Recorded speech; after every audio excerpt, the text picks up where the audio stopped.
In this episode of Let's Get Frank, it's Irish Frank. When he was confirmed, he chose a second middle name and chose his godfather's name, Frank. So he is David Frank Connor Boland.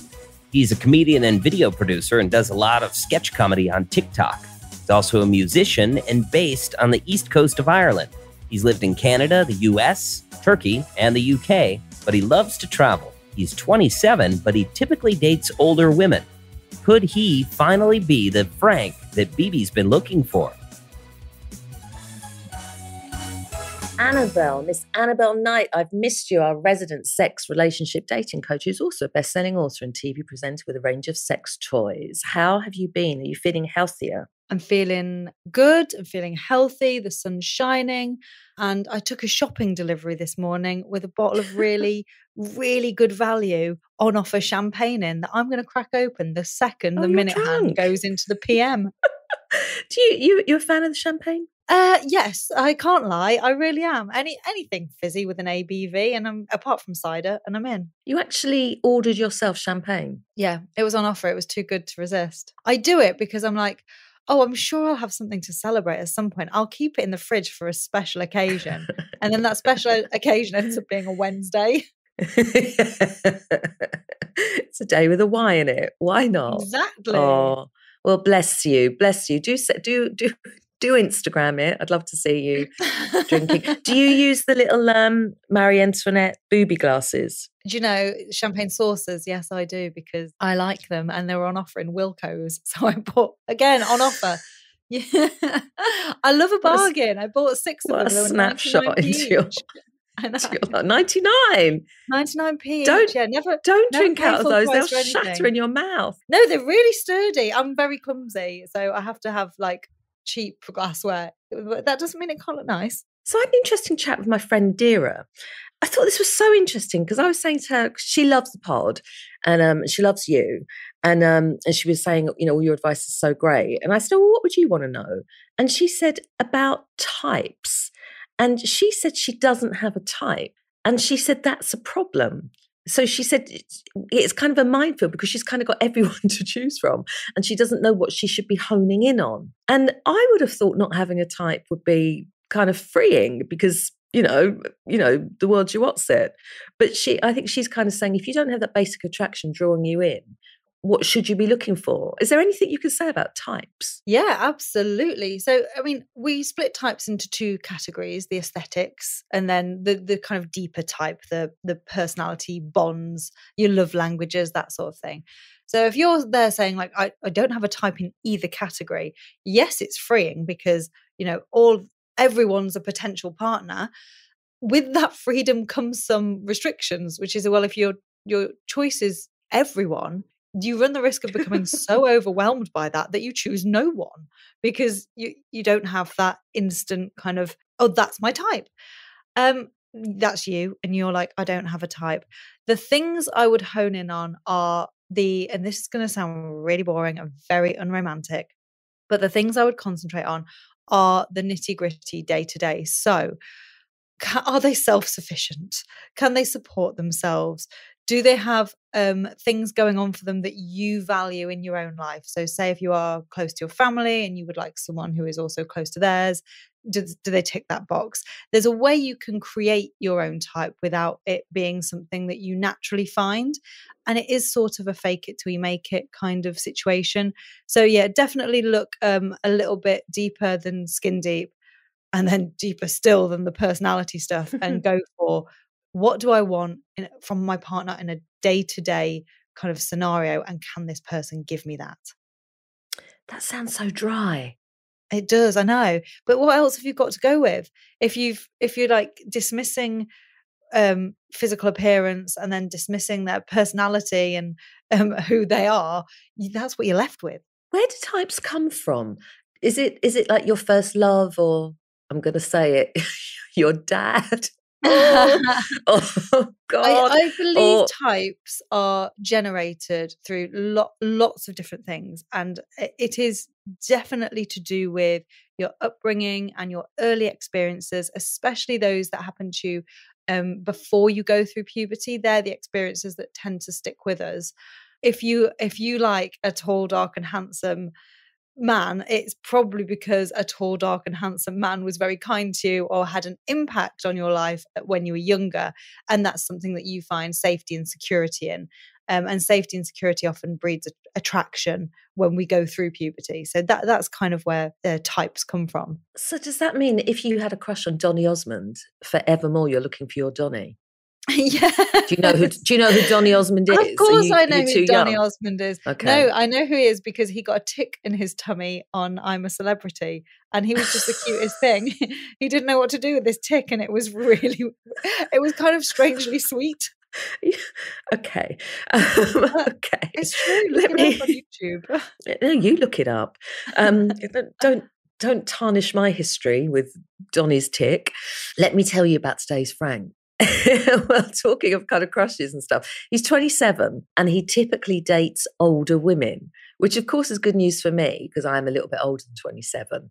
Is this mummy issues? So it could be that this is a kind of a light shining on that person's level of maturity, that they are a little bit more mature, either emotionally advanced or just more mature in general than their peers. So dating someone in the same age bracket just doesn't do it for them. So they found that by casting their net wider and maybe moving up an age bracket, they're meeting people that are perhaps on a more similar wavelength that they are on.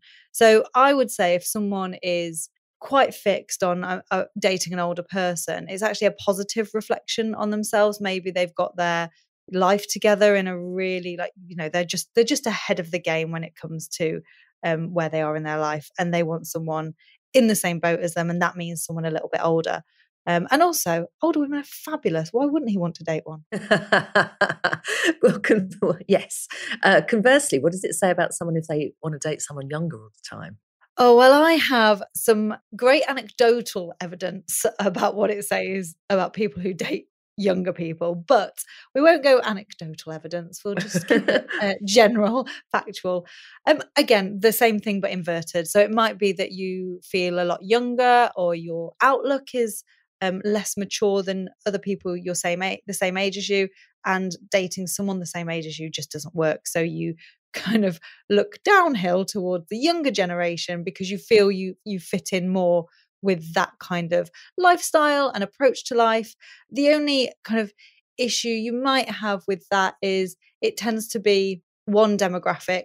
It fits into the older category, like we've had with a few men we've dated in the Frank podcast. You know, oh, I'm 48 or whatever, but I like dating women with a upper limit of 30, and it's kind of stuck in that world where they believe they're a lot younger than they are, and reality hasn't quite caught up yet.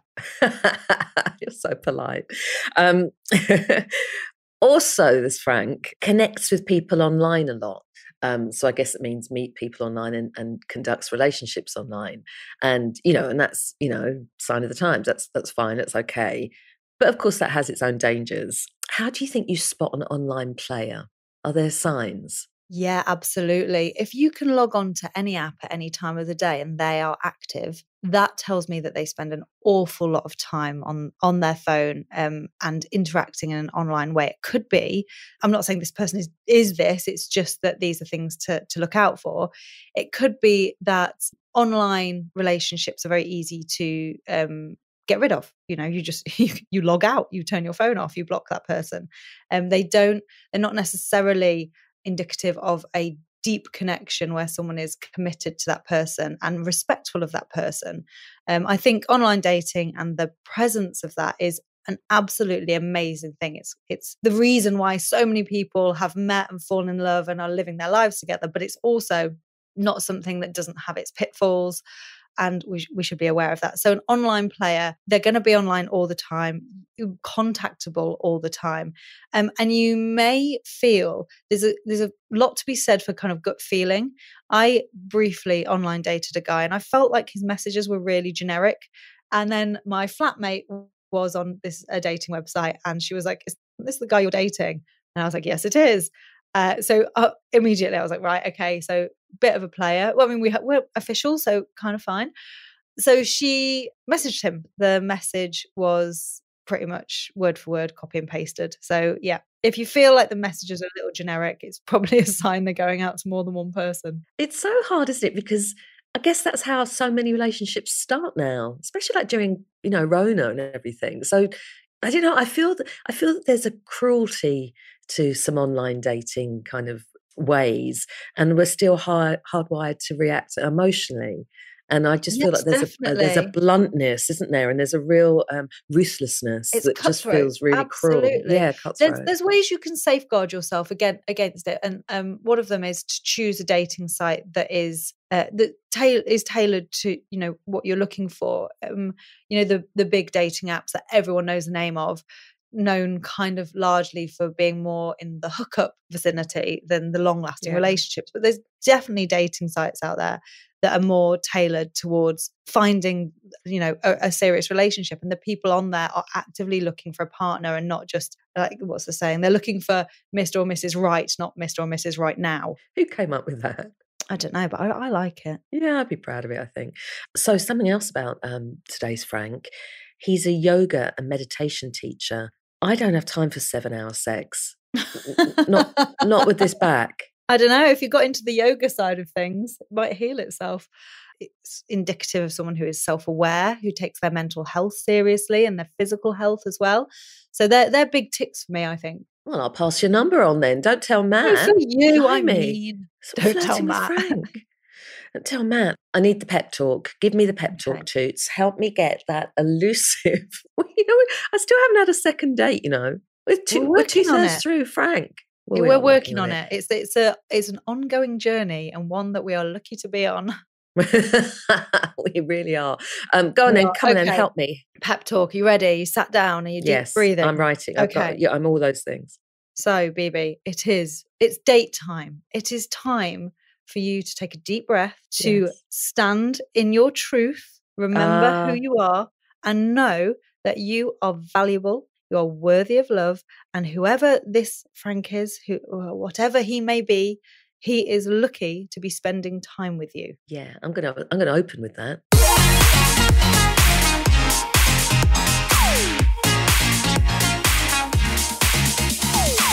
Hey. Hey. How are you? Not too bad. How are you? Oh, God, you're so handsome. It's not fair dating handsome people. Bloody hell. I'm all right. Where are you? I'm in Ireland, in a place called County Wicklow, in a town called Greystones.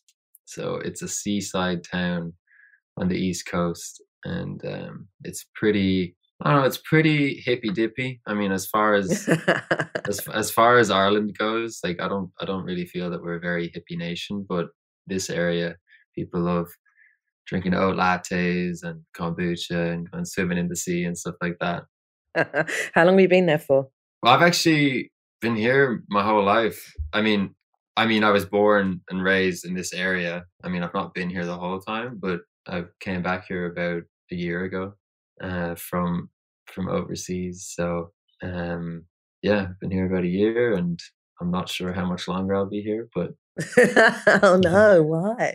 I do, but I suppose like the nature of what I'm kind of aiming to do in the world, a lot of it's like based around creativity and art, which kind of just goes hand in hand with travel. So yeah, I'm always open to the possibility that I will be going somewhere else. I just don't know where it is yet, but it's probably going to happen. And what about you? I love that.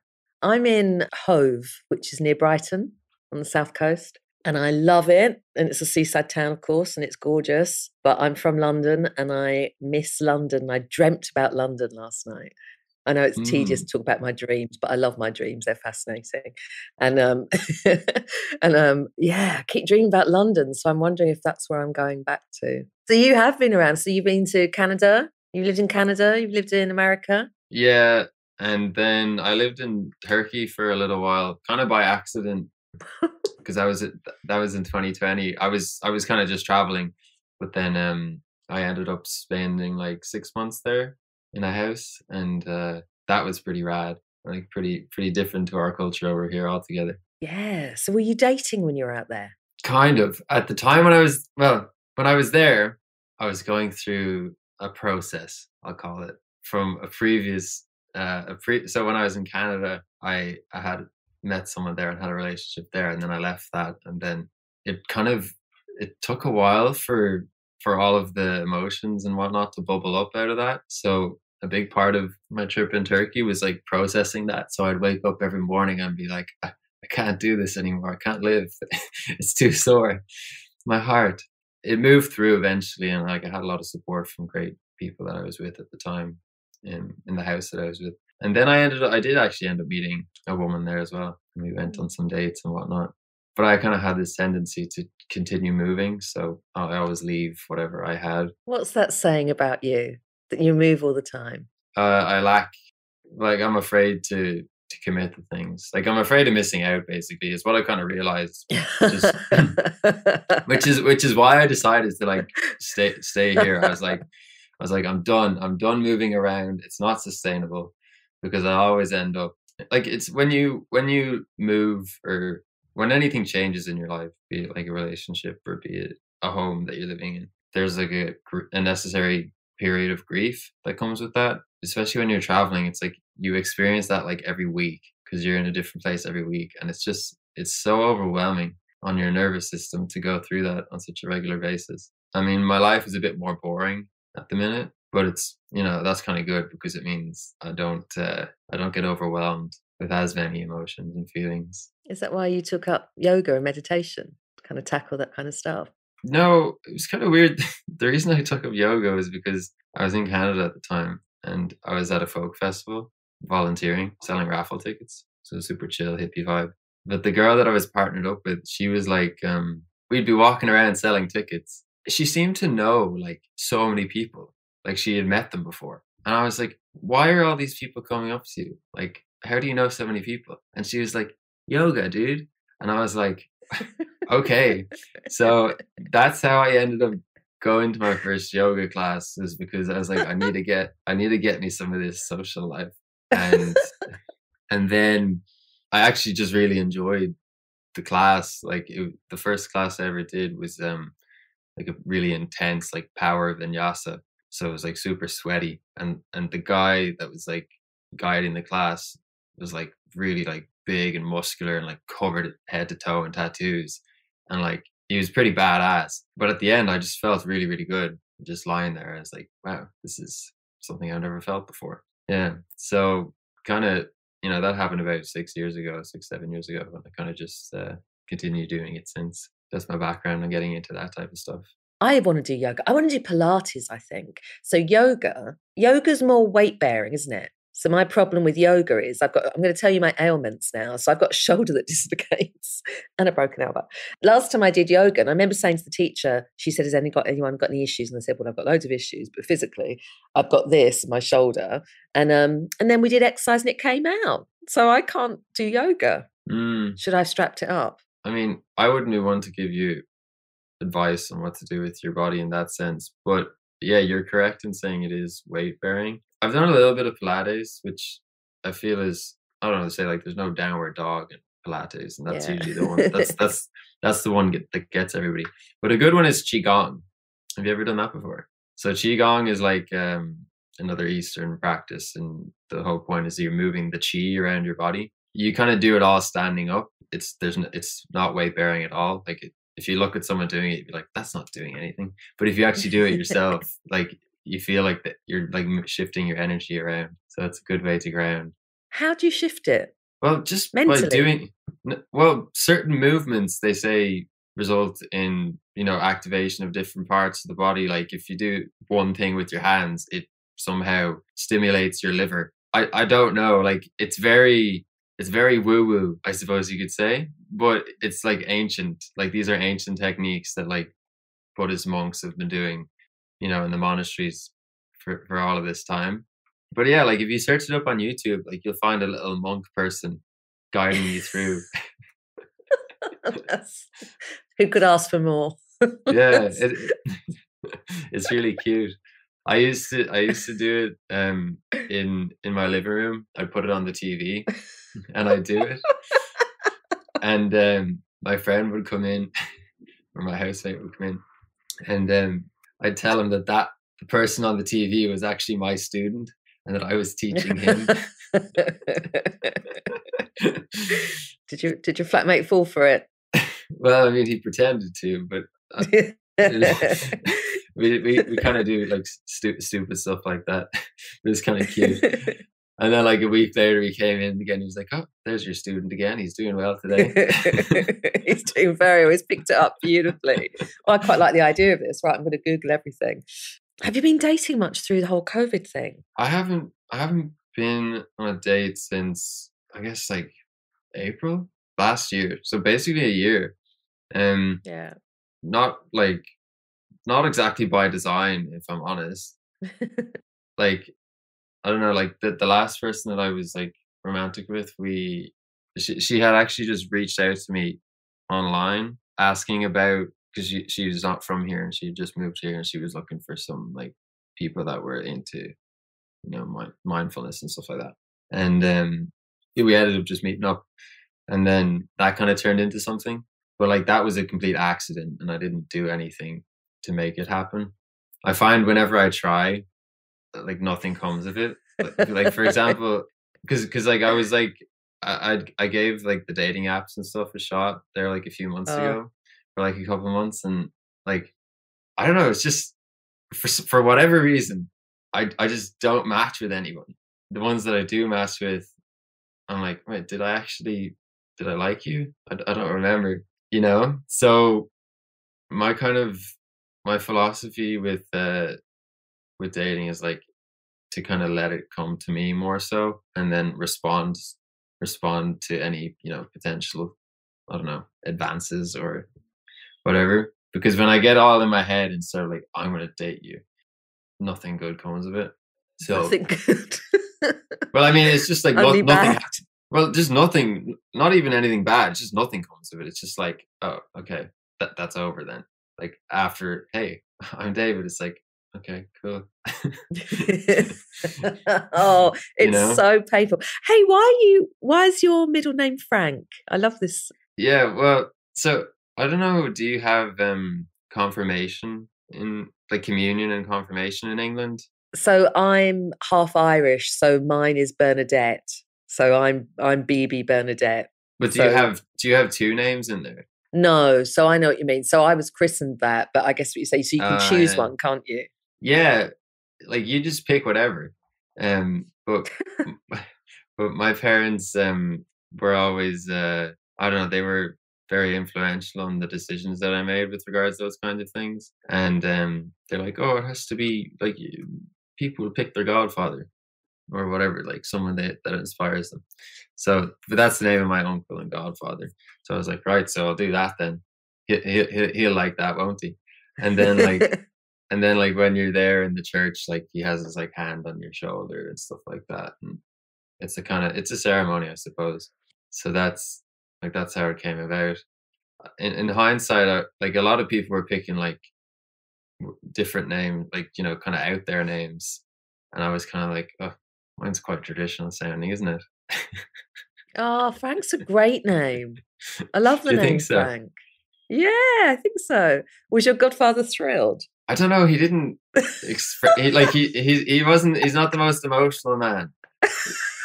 Like he's a rural farmer. Like his career was selling animal feed. Frank the feeder. But it's cute. Oh God, you'd be like, that's such a compliment. He loved it secretly, deep down. Yeah, I suppose it is so beautiful. Cute. It's beautiful to hear that someone has like thought of you enough to do that. Like that. Yeah, it's pretty profound. Yeah. Forever that you're with him. But where do you stand on marriage? Because I'm going to marry my Frank. Yeah, I'm open to marriage. More in terms of what it like represents for the couple. Like, wait, I don't know. Or do you mean marriage as in like? You see, when I hear marriage, I get kind of like I don't feel like I'd want to get married in a church. Like I wouldn't want the religious connotation to it. But in terms of actually being with someone, like committing to someone, ideally forever, like it's the committing thing. I mean, yeah. That is something that I'd like, because I don't know, like if you're And I do like, so if you're committing to someone, right?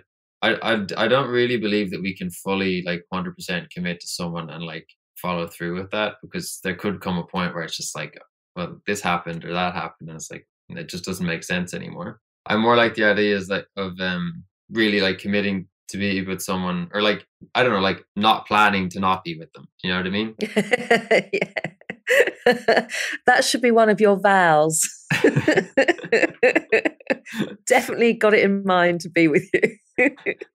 I'm making no plans without you. I'll be with you until I don't want to be with you. Yes, take it. Oh, God, marriage, it'd be so weird. Yeah, I wouldn't want to get married in a church, I don't think.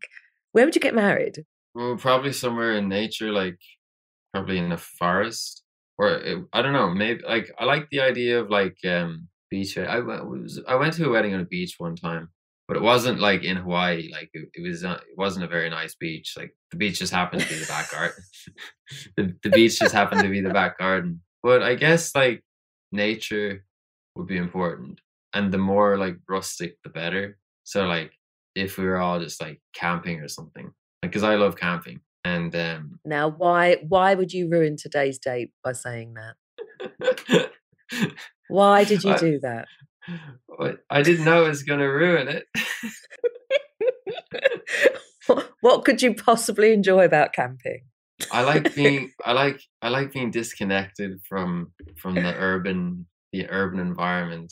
I love being handy. Just, you know, putting together a fire, fetching water from the nearby water source, and you know, it's a very primal thing. So yeah, I find it very grounding. Like it really helps me to reset, because I spend a lot of time on the internet, on social media, doing what I do, and it's like it fucking wrecks my head. You know, because there's so much chaos and so much negativity on there, and it's like sometimes you just need like 48 hours to just reset. It's kind of like, I don't know, resetting your computer. Oh my God, you're totally right. So even this morning, I love Twitter, and I'm on Twitter and I'm scrolling, doing the doom scrolling. I'm like, I can actually feel anxiety building. I can actually feel it physically fucking with me, because it's just not good for you, especially when you feel impotent around stuff, you know, government stuff that's happening. You just feel like there's nothing I can do about this. And you don't want to not know, because then you feel complicit. You know, you need to know. But there is a level you've got to pull back, I think, and just kind of say, this is doing me a lot of harm. Yeah. Still doesn't mean I'm going camping with you. Look, that's fine. Okay, here, I wasn't camping 2 weeks ago, but this is interesting. It's not about camping as such. It's more about disconnecting. So yeah, a few weeks ago, I was at a sort of retreat in the mountains, but it was in a house. Like it was in a big retreat center, and there wasn't any signal. So there's no internet or anything like that. I was up there for 4 days. Prior to going there, you know, I had been doing a lot of what you just said there, like, you know, doom scrolling, particularly political things were really upsetting me. And every time I would check, I knew it was a terrible idea for me to look, and it wasn't helpful. I would do it anyway, because like in a way I'm addicted to that chaos, because sometimes when you're all peaceful, it's like, oh, this is kind of boring. Let's go find out. Let's go find out some bad news. But anyway, being away from that for 4 days, when I came back, I never relapsed. So, you know, that was about 3 weeks ago, and I haven't actually looked at anything really relating to world affairs. And yeah, I didn't have to go camping for that. I just had to go offline, basically. Yeah. And it's a lot easier to go offline when there's no signal, basically. Yeah. So how did you feel when did you get withdrawal when you were not looking for 4 days? Well, the thing is now, the center that I was at, there was 14 of us there, and we were all very heart-centered people, and we were consciously relating, like platonically. Like that was the whole premise of the process, was that we were like consciously communicating with one another. Really fills up your heart, like you're just filled with joy. No, I didn't miss anything, because I was feeling so content, you know, in those days I was just feeling so content without thinking about what I needed to do, or, you know, what's happening here, what's happening there. Yeah, coming back from that, and then coming back to my apartment, you know, and like I live in a pretty chill place anyway, but even just you know, seeing like shops and stuff like this and petrol stations and all that. It's just a little bit, it's very stimulating when all you've seen is trees and a stream for 4 days. And so I was living in like a big metropolitan city in Canada, and then I moved to this island where there's no signal basically, and we're just like working on the farm, like, you know. And then to go from there back to the city, like you get off the boat and like you get on the bus and you just, there's so much shit happening, like. And ironically, the one thing that's not happening is connection between other humans, because everyone's got their AirPods in, they're on their phone, like they're looking down at their screen, like no one's talking to each other. It's bizarre, because before that, I was in an environment where people only spoke face to face for the most part. You know, there was like nice connections, like really deep, meaningful connections happening. Yeah, like the point being that I feel like that's what, you know, disconnecting, you know, be it going camping or just going into a retreat center, you know, where you can still have your bed and have your shower and a hot tub and whatever. It's the same thing. But I guess doing it by yourself would be challenging. It's more challenging. I have done stuff by myself. It's so amazing talking to you. I feel really inspired by all of this. I want to do like a culture shock retreat that gets me out of this. And also I'm really aware that I'm feeling really mellow talking to you because you've got that beautiful voice. It will not surprise you that I've been in a lot of therapy in my life. And I remember one therapist once, I remember saying to her, I try this and I try this and da-da-da. And she said, what would happen if you didn't try? I thought, God, that was so profound. I never had the courage to not try. But isn't that brilliant? What would happen if you didn't try and just see what happens, see what comes to you? Yeah, like it's a really good thing to ponder, and, you know, even better to put into practice. And as you say, it is really difficult to not try, because then your mind starts saying, well, if I don't try, then I'm not going to achieve these things that I think I need to achieve or that I want to achieve or whatever. I wouldn't say I've completely ever not tried, because I am afraid to not try, like to totally just give up. Because then it's like, the question is like, okay, where's the line between being lazy and like lethargic, you know, not trying? So a big part of it, I think, is it depends on like your mental state. So like if you cannot try and feel okay about that, that's cool. But if you're not trying and at the same time your head's saying you're lazy, you should be doing this, there's clearly like you're not in alignment. Like your actions and your like whatever your mind, your thought and mind they're not in alignment with your actions. So there's a bit of a disconnect there. Something I like to do is like I think about something in my life, like something that is in my life that I really like, or something that happened in my life that I really like. So if I take yoga, for example, and like where yoga has taken me, and like basically the last like 7 years of my life have been very much influenced by one thing that happened, you know, 7 years ago. And the one thing that happened was I decided to volunteer at a music festival. And when I decided to go there, I met this girl who showed me yoga.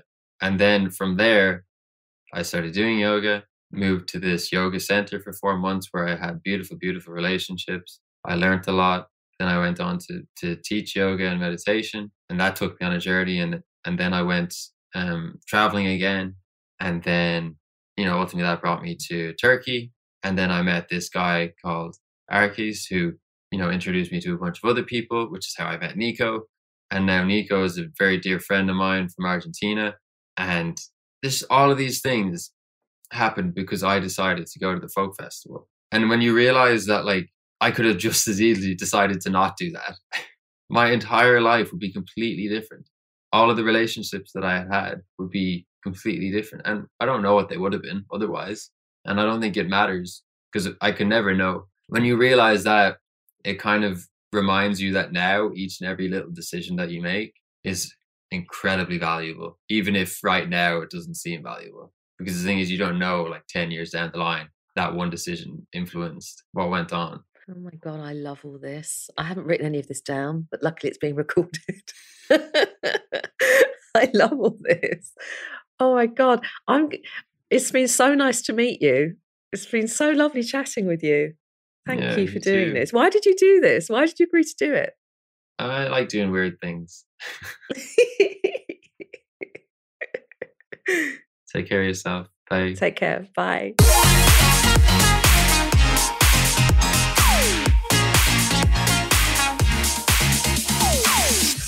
How lovely was Frank?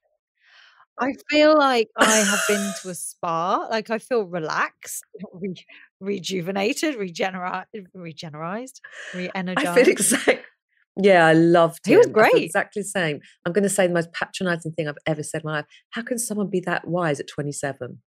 So he was the type of person I was talking about earlier about, he's an old soul. He's mature and considerate and self-aware, like tick, tick, tick. And he's handsome. Great. I really wanted to. I actually took a photo. You won't have seen it yet. I just sent it to you and on WhatsApp. But there was a moment like you both smiled so much in that date, and you were having a giggle about, I can't remember what you were laughing about, but you're having a good laugh. And I took a photo of it just to show you how you light up someone's like energy, because you probably don't really concentrate too much on that other person when you're dating, because you're in the moment and you're on the date. So I thought, I'm going to snap a picture, send it over to you and say, look, this is the effect you have on Thank people. you. That's so sweet. I'll have a little look. What's the effect he has? He's so I just loved him. His energy was amazing, and what he was saying I thought was correct and kind. And I don't even know why I just said kind, because I hate it when people say be kind. That thing because it just feels so, in a world where you can be anything, it says absolutely be kind. nothing. No thanks. Yeah, be drunk. it says nothing. But there was just, I don't know, I just loved him. I loved his energy, and I loved what he had to say about everything. Yeah. Yeah, he had a great vibe, great aura. But the thing is, he was kind. Like he was kind to himself, which was so refreshing. And that, like, I loved the conversation as well, because it wasn't a back and forth of questions. It was a conversation. It was kind of what communication should be for a lot of people. It's not question answer for the majority of the time, and that was so easy and so natural. And I think he put you at ease, and you were great as well. So all in all, yeah. What were your 3 main points of analysis then? do you know, this is a really weird one, because I didn't have any. It was more, I felt like I was actually watching either good friends or people that knew each other well. It didn't feel like a date. So I didn't have like kind of points of analysis for it, other than it was very natural and very easy. You had a great chemistry vibe between you. There was a lot of laughter. There was a lot of fun, and it was relaxed but purposeful. And I felt the purpose of that was to, like, not to have a therapy session in a date, but it felt very clean. That's never been said to me before. But that's what it felt like. Yeah, I wanted to talk to him a little bit about the older woman thing. And then I thought, actually, no, that would take this somewhere forced. And actually, why am I asking? Because that wasn't necessary. No, I completely agree. And I think that was a good decision on your part. And it was a couple of Franks ago, we spoke about giving yourself a beat, not just letting the first thing you want to say come out of your mouth, just giving yourself a beat and deciding whether or not it's right in the moment. And that, I completely agree. I think that would have falsely or coerced the conversation down a different path. And as it stood, you actually just let it evolve very naturally and very organically. And because of that, you got Can you really believe good that you tried date to make me go camping? What an arse. Piece what of a work. perfect arse. No, I think, do you know, so I am in your boat. I hate camping.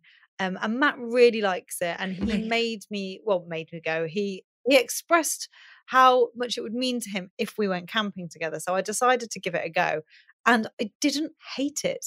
And quite a lot of what he was saying, like the disconnect from the kind of the stress of life that we just take as like, oh yeah, that's just part of life. It doesn't have to be. When you do things like going camping or like just being in nature for a bit, it gives you a little reset, a little pause. And it can be just what you need to get back to the real world, in inverted commas.